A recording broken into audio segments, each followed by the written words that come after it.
నమస్తే, నేను ప్రియాంకరం. జగన్మోహన్ రెడ్డి గారు వచ్చారు అంటే మనం గతంలో కూడా మాట్లాడుకున్నాం. ఒక ప్రెస్ మీట్ పెట్టారు అంటే ఏదో ఒక కామెంట్స్ చేసి వెళ్తారు, అది 1 వీక్ స్టఫ్ అని చెప్పి.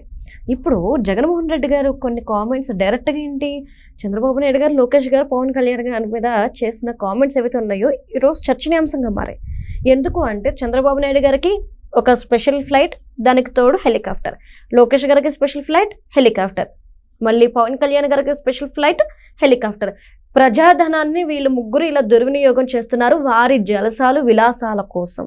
ఇది జగన్మోహన్ రెడ్డి గారు అన్న మాట. మరి నిజంగానే వాళ్ళ విలాసాలు జలసాల కోసం ఇంత ఖర్చు చేస్తున్నారా? ముఖ్యంగా లోకేష్ గారి గురించి ఒక మాట మాట్లాడుతూ, ఒక రోజు హైదరాబాద్లో ఉంటారు, మార్నింగ్, మధ్యాహ్నం లంచ్కి, డిన్నర్కి ఏపీకి వస్తారు, ఈ విధంగా చెప్పారు. దీంతో పాటు మ్యాచ్ గురించి కూడా ఆయన Colombo special flight, helicopter use చేసుకుని కొలంబో వెళ్ళి మ్యాచ్ చూసి మళ్ళీ నైట్కి డిన్నర్ టైంకి ఇంటికి వచ్చేసారు. ఏ టీవీలో చూడలేకపోతున్నారా? నేను కూడా టీవీలోనే చూశాను అని.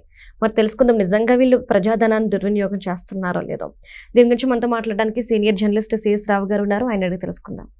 నమస్కారం సార్. నమస్తే. అంటే ప్రజాధనాన్ని ఎలా దుర్వినియోగం చేస్తున్నారు ఇప్పటి ప్రభుత్వం అని జగన్మోహన్ రెడ్డి గారు చెప్పారు. లోకేష్ గారు, తర్వాత చంద్రబాబు నాయుడు గారు, పవన్ కళ్యాణ్ గారు, ముగ్గురికి 3 స్పెషల్ ఫ్లైట్లు, ముగ్గురికి 3 స్పెషల్ హెలికాప్టర్లు, వీటిల్లోనే తిరుగుతున్నారు. అసలు ఎందుకు మీరు వెళ్ళటం, ఎందుకు ఇంట్లో టీవీలో కూర్చొని చూడొచ్చు కదా అని అంటున్నారు.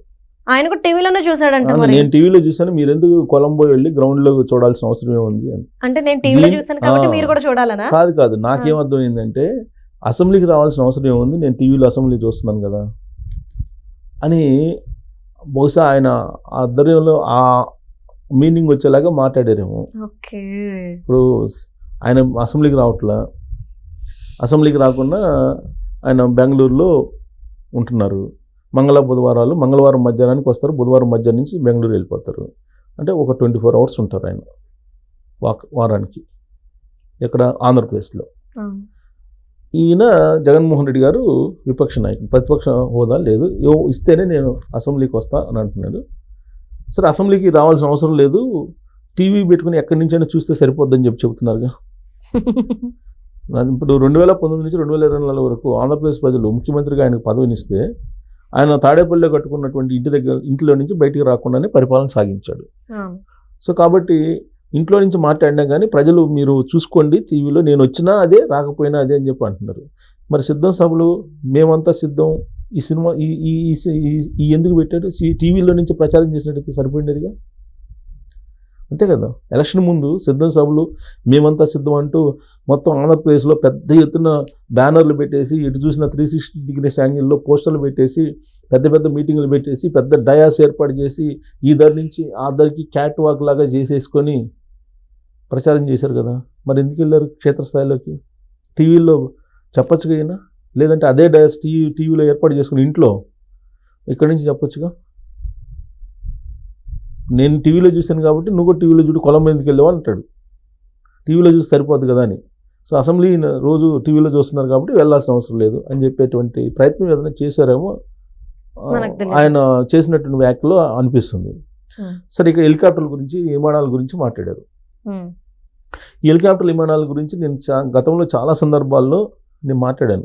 2024 ఎన్నికల ముందు మాట్లాడాను, 2024 ఎన్నికల తర్వాత కూడా మాట్లాడాను, ఇప్పుడు మాట్లాడాల్సిన పరిస్థితి ఏర్పడుతుంది.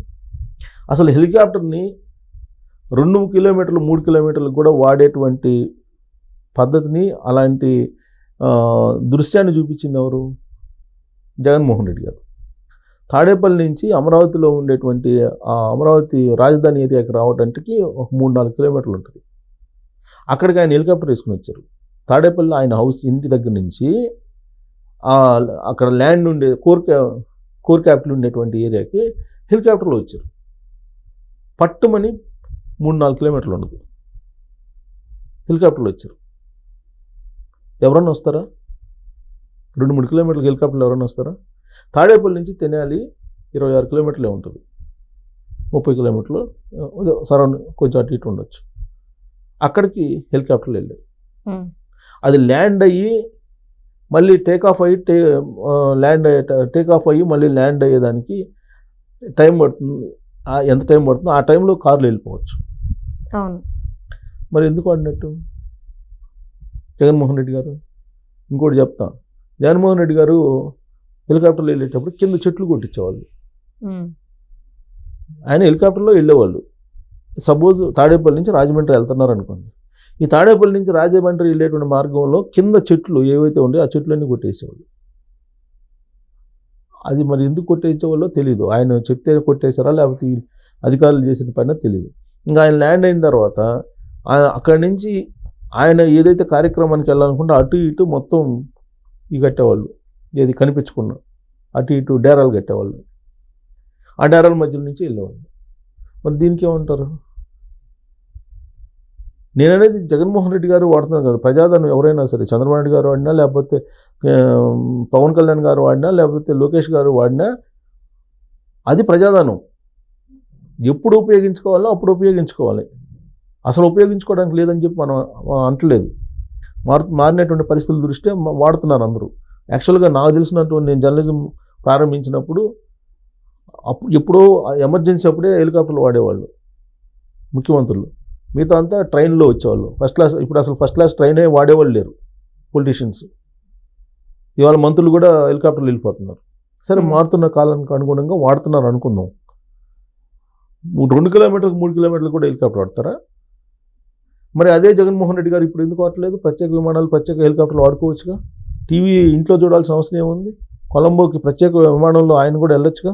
ఏడు నుంచి ప్రత్యేక విమానంలో లండన్ వెళ్ళారు కదా ప్రజాధనంతో. వెళ్ళారా లేదా? అక్కడ మళ్ళీ సెక్యూరిటీని ప్రత్యేకంగా ఏర్పాటు చేసుకున్నారా లేదా?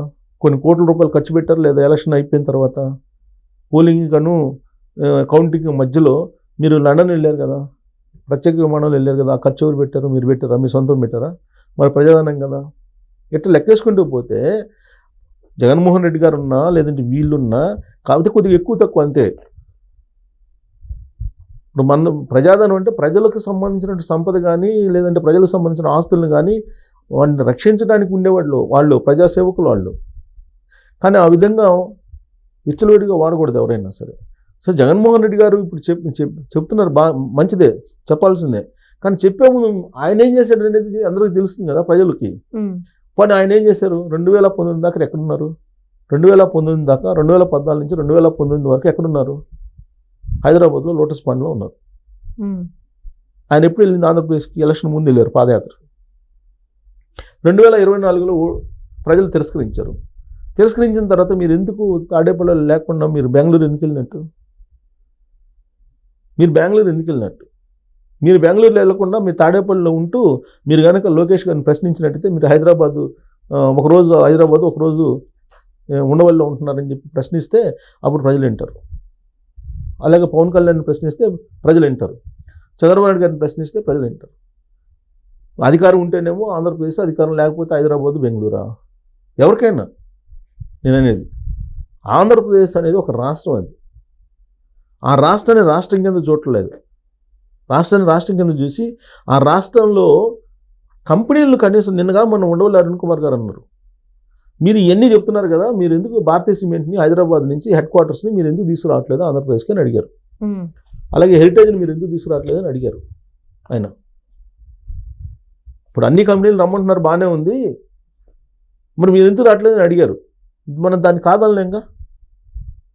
సో ఆంధ్రప్రదేశ్ మీద ఒక ఇది నా రాష్ట్రం, నేను బాగు చేసుకోవాలి అనేటువంటి ఫీలింగ్ చంద్రబాబు నాయుడు గారిలో కనిపిస్తుంది ఇప్పుడు. కానీ గెలిస్తేనే నా రాష్ట్రం, ఓడిస్తే నా రాష్ట్రం కాదని చెప్పేసి వెళ్ళిపోయేటువంటి వాళ్ళు ఇలాంటి ప్రశ్నలు చేసినప్పుడు ఇంకొక 10 ప్రశ్నలు వస్తాయి కదా, మొన్నటిదాకా మీరు చేసిందని. ఇప్పుడు ఆయన వ్యాఖ్యానించిన దాంట్లో తప్పులేదు, నేనే తప్పట్టులా. మీరేం చేస్తారు? పోనీ ఇక నుంచి రాబోయే రోజులైనా మీరేమన్నా చేయకుండా ఉంటారా? మీరు ఉంటారా? తాడేపల్లిలో ఉంటారా? పోనీ చెప్పండి. తాడేపల్లిలో ఉండి మీరు ప్రశ్నిస్తారా? ఒకరోజు 24 గంటలు, వారానికి 24 గంటలు ఉండి మీరు మిగతా రోజులంతా మీరు బెంగళూరులో ఉంటా, ఇక్కడికి వచ్చి ఆ 24 గంటల్లో ప్రెస్ మీట్ పెట్టేసి 3 గంటలు ఏదో మాట్లాడేసి వెళ్ళిపోవటం కాదు కదా. బాధ్యత ఉంది కదా. విపక్ష నాయకుడిగా 39% ఓటు బ్యాంక్ ఉన్నటువంటి నాయకుడిగా మీరు తాడేపల్లిలో ఉండాలి కదా. ఈవెన్ వైఎస్ఆర్ కాంగ్రెస్ పార్టీ వాళ్ళు నాకు తెలిసిన వాళ్ళు చాలామంది ఉన్నారు, అన్న ఆయన కలవడం ఇప్పుడు కూడా కష్టం అవుతుందన్న అధికారంలో ఉన్నప్పుడు కదని చెప్పి అంటున్నారు. మరి ఏ రాజకీయం చేస్తున్నారు మీరు? రాష్ట్రం పట్ల మీకేమి అంకిత భావం ఉంది? రాష్ట్రం పట్ల మీకేమి ప్రేమ ఉంది? అక్కడ సంపాదించిన డబ్బులు బెంగళూరులోనూ హైదరాబాద్లో పెట్టుబడులు పెడుతుంటారు, అక్కడేమో ట్యాక్సులు వసూలు చేస్తుంటారు. అక్కడ వచ్చినటువంటి కరప్షన్ డబ్బో లేకపోతే ఇంకో రకంగా సంపాదించిందని మీరు విదేశాలకు లేకపోతే హైదరాబాద్కో బెంగళూరుకో తలదిస్తుంటారు. ఆ రాష్ట్రాన్ని ఎవరు కాపాడాలి? జగన్మోహన్ రెడ్డి గారు లేవనెత్తిన ప్రశ్నలో నేను తప్పు పట్టడంలా, కాకపోతే మీరు చేసింది ఏంది? మీరు కానీ కరెక్ట్ చేసినట్టయితే వీళ్ళని ప్రశ్నించడానికి అవకాశం ఉంది. అయితే ఈయన లోకేష్ గారు నాకు తెలిసినంత వరకు ఆయన సొంత డబ్బుతో వెళ్ళారు. ఆయన ట్వీట్ కూడా చేశారు, నా సొంత డబ్బుతో నేను వెళ్ళాను, నా సొంత ఫ్లైట్ నేను పెట్టుకున్నాను, నా సొంత డబ్బులు అవి అని చెప్తున్నారు. జగన్మోహన్ రెడ్డి గారు ఎప్పుడు చెప్పలేదా నా సొంత డబ్బులు అని? చెప్పమనండి, ఇప్పుడు లెక్క తీస్తారు. ఇప్పుడు ఆ రోజు అధికారంలో ఉన్నప్పుడు నా సొంత డబ్బే పెట్టుకున్నానని చెప్పి చెప్పమనండి, లెక్క తీస్తారు. రైట్. సొంత ఫ్లైట్లో పెట్టుకొని తిరుగుతుంటే అబ్జెక్షన్ ఏం పెట్టాల్సిన అవసరం లేదు. రైట్. వాళ్ళ సొంత డబ్బు పెట్టుకుంటే ఇబ్బంది ఏముంది? గవర్నమెంట్ డబ్బు ప్రజల సొమ్ము పెడితేనే మనం అబ్జెక్షన్ చేయాలి. సో కొలంబో వెళ్ళని ఇంకొక చోటుకి వెళ్ళని సొంత డబ్బుతోటి వెళ్తే ప్రజలకు వచ్చే నష్టం ఏం లేదుగా. Right. Thank you so much sir. Thank you.